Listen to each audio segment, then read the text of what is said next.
এই যে কত সুন্দর মধু, একদম ফ্রেশ মধু।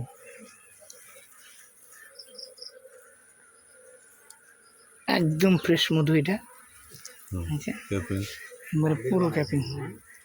কি সুন্দর মধু, টসটসে মধু। মরছ ধোয়া না গেছিস সামনে সামনে দেখা কি হয়েছে আবার ভিতরে ঢুকছে।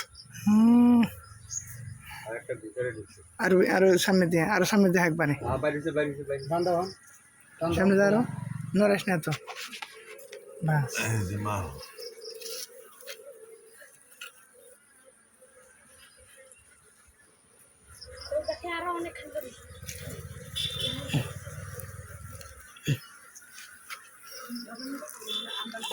কয়দিন থাকি খাসে মধুলা?